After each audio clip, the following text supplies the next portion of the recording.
दोस्तों, ईरान पर किए गए अमेरिका और इसराइल के हमले ने पूरे मिडिल ईस्ट को वॉर जोन में बदल दिया है। अमेरिका और इसराइल की मिसाइलें और बम तो ईरान में गिर ही रहे हैं, लेकिन ईरान की मिसाइलें न केवल इसराइल में बल्कि पूरे अरब वर्ल्ड को दहला रही हैं।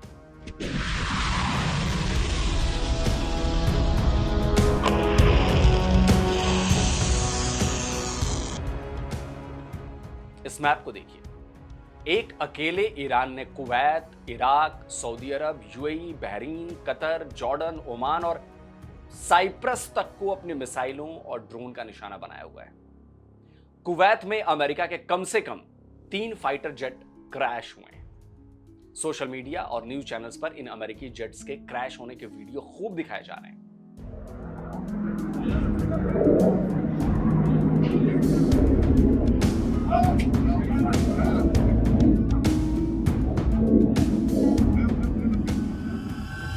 कुवैत की मिलिट्री ने भी कंफर्म किया है कि अमेरिका के कई फाइटर जेट कुवैत में क्रैश होकर गिरे हैं। दावा किया जा रहा है कि ये जेट क्रैश नहीं हुए हैं, बल्कि ईरान ने इन्हें शॉट डाउन किया है। हालांकि अमेरिका की जो सेंट्रल कमांड है उसने दावा किया है कि तीनों F-15E strike eagle jets Kuwait की एयर डिफेंस मिसाइलों की चपेट में आ गए, यानी कि फ्रेंडली फायर की चपेट में आ गए। अमेरिका के इस दावे पर सवाल इसलिए खड़े हो रहे हैं क्योंकि कुवैत में भी अमेरिकी एयर डिफेंस सिस्टम ही लगे हैं और इस बात के बहुत कम चांसेस हैं कि उस सिस्टम में फ्रेंड एंड फो, जो दुश्मन और दोस्त की पहचान करने वाली टेक्नोलॉजी है, ये उसको बाईपास करके अपने ही जेट्स को शॉट डाउन कर दिया। कुवैत में अमेरिका के 8 मिलिट्री बेसेस और फैसिलिटीज हैं, जिनमें से कुछ को डीएक्टिव कर दिया गया था, लेकिन अभी भी कई बेसेस एक्टिव हैं, काम कर रहे हैं। कुछ पर दोनों देशों की सेनाएं मौजूद हैं। यह कुवैत में अमेरिका का अल सलेम एयर बेस है। ईरान की क्रूज मिसाइलों ने इस बेस को बहुत तगड़ा नुकसान पहुंचाया है। ईरान का दावा है कि उसने अमेरिका का नेवल बेस पूरी तरह से तबाह कर दिया है। हालांकि यह सच नहीं है, लेकिन हां, बेस को अच्छा खासा डैमेज जरूर हुआ है। कुवैत में अमेरिकी एम्बेसी पर भी ड्रोन स्ट्राइक की खबरें आ रही हैं। मुस्लिम उम्मा का लीडर सऊदी अरब भी ईरान के कोप से नहीं बच सका है। 28 फरवरी से ही ईरान ने सऊदी अरब पर हमले शुरू कर दिए थे। ये हमले सऊदी कैपिटल रियाद को टारगेट बनाकर किए गए थे, लेकिन तब यह कहा गया कि इन हमलों को नाकाम बना दिया गया है। लेकिन इसके बाद ईरान ने सऊदी अरब में प्रिंस सुल्तान एयर बेस पर बैलिस्टिक मिसाइल्स के हमले शुरू कर दिए। और यह बेस हम सब जानते हैं कि यह बेस अमेरिका इस्तेमाल करता है। लेकिन इसके बाद ईरान ने सऊदी अरब की जो ऑयल रिफाइनरीज हैं उनको टारगेट करना शुरू कर दिया। 2 मार्च को ईरान ने इस पर ड्रोन अटैक किए। इस हमले के बाद रिफाइनरी को बहुत बड़ा नुकसान होने का दावा भी किया जा रहा है। वीडियो में रिफाइनरी में लगी आग और आसमान में उठते काले धुएं से इस दावे को जोर भी मिलता है। यह सऊदी अरब के लिए एक बहुत बड़ा झटका हो सकता है, क्योंकि यह अरामको की रिफाइनरी है जहां रोजाना 5,50,000 बैरल पेट्रोलियम रिफाइन किया जाता है। लेकिन इस हमले के बाद रिफाइनरी को बंद कर दिया गया है।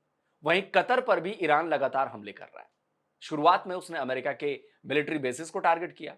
ईरान ने दावा किया कि उसने अमेरिका का बेहद सोफिस्टिकेटेड AN/FPS 132 रडार को तबाह कर दिया है। लेकिन अब ईरान ने कतर की फैसिलिटीज को भी निशाना बनाना शुरू कर दिया है। ईरान के ड्रोन्स ने कतर के मिसाइल पावर प्लांट और रास लफान फैसिलिटी को स्ट्राइक किया। कतर की डिफेंस मिनिस्ट्री ने भी इन हमलों की पुष्टि की है। हालांकि यह भी दावा किया जा रहा है कि इससे कोई खास नुकसान नहीं हुआ है। ईरान के ड्रोन्स यूएई तक पहुंच चुके हैं। अबू धाबी, दुबई और रास अल खैमा में ईरान के ड्रोन्स अटैक कर रहे हैं। ज्यादातर ड्रोन्स को इंटरसेप्ट किए जाने की बात कही जा रही है, लेकिन रास अल खमाए में कई ड्रोन्स टारगेट पर गिरते हुए भी नजर आ रहे हैं। वहीं दुबई में CIA के हेडक्वार्टर को ईरान की मिसाइल के हिट करने और उसमें कम से कम 6 CIA ऑफिसर्स के मारे जाने के दावे भी किए जा रहे हैं। हालांकि अभी तक इस दावे की पुष्टि नहीं हो पाई है कि भाई CIA के ऑफिसर्स मारे गए हैं कि नहीं मारे गए। वहीं ईरान ने बहरीन में भी अमेरिकी ठिकानों पर बमबारी की है। बमबारी इन द सेंस कि हमला किया है। बहरीन में मौजूद अमेरिकी नेवी के 5th फ्लीट के हेडक्वार्टर को अच्छा खासा नुकसान पहुंचा है। ईरानी स्टेट मीडिया तंसीम न्यूज ने सैटेलाइट इमेज के आधार पर अमेरिकी नेवी के 5th फ्लीट के हेडक्वार्टर को हुए नुकसान के बारे में बताया है। देखिए, यह तब की तस्वीर है जब हमला नहीं हुआ था। इसमें सारे स्ट्रक्चर जो हैं ये ठीक दिखाई दे रहे हैं। 2 रडार डोम भी बिल्कुल सही सलामत दिखाई दे रहे हैं। यह 28 फरवरी की तस्वीर थी। अब देखिए, ये 1 मार्च की सैटेलाइट इमेज, वहां मौजूद सारे स्ट्रक्चर गायब हो चुके हैं। रडार डोम का कुछ अता पता नहीं है। यानी ईरान की मिसाइल ने अमेरिका को झटका तो दिया है, तगड़ा झटका दिया है। ईरान ने ओमान के दुक्म पोर्ट पर भी ड्रोन स्ट्राइक की है। दुक्म एक कमर्शियल पोर्ट है। ईरान का ड्रोन इस पोर्ट के पास मौजूद एक तेल टैंकर पर गिरा। इस टैंकर के क्रू में 15 भारतीय लोग भी थे। गनीमत यह रही कि उन्हें सही सलामत बाहर निकाल लिया गया है, किसी की जान इसमें नहीं गई। इतना ही नहीं, ईरान ने 1600 किलोमीटर दूर साइप्रस में रॉयल एयरफोर्स के बेस अक्रोतरी पर भी ड्रोन स्ट्राइक कर डाली है। यानी मिडिल ईस्ट में मौजूद अमेरिका और उसके साथियों का कोई भी बेस सुरक्षित नहीं रह गया है। ये हमले इजराइल पर किए जा रहे हमलों के साथ साथ हो रहे हैं। तो सवाल उठता है कि ईरान पर हमला तो अमेरिका और इजराइल ने किया है, तो फिर ईरान इन अरब देशों को क्यों टारगेट बना रहा है? तो देखिए, वजह बहुत साफ है। ईरान ने जिन जिन देशों पर हमले किए हैं वहां अमेरिकी मिलिट्री एसेट्स हैं। सालों से खास तौर पर ईरान के साथ जंग के लिए ही तैयार किए गए थे। ईरान ने पहले ही ऐलान कर दिया था कि अगर उस पर हमला हुआ तो वो मिडिल ईस्ट के अमेरिकी बेसिस पर हमला करेगा, और उसने ये करके भी दिखाया। कितना नुकसान हुआ नहीं हुआ that is a different story, but हमला तो किया उसने। 28 फरवरी को शुरू हुए अमेरिकी और इजरायली हमले के ठीक बाद उसने इन देशों में मौजूद अमेरिकी ठिकानों को टारगेट बनाना शुरू कर दिया था। इस लड़ाई को शुरू हुए 3 दिन हो चुके हैं और ईरान के साथ इजराइल तक को तबाही झेलनी पड़ रही है। अब देखना यह है दोस्तों कि जंग और कितने दिन चलती है और कितना नुकसान करती है और किस किस का नुकसान करती है।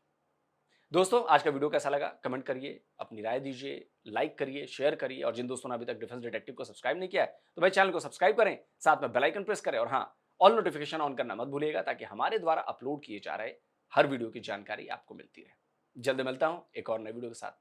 नमस्कार, जय हिंद।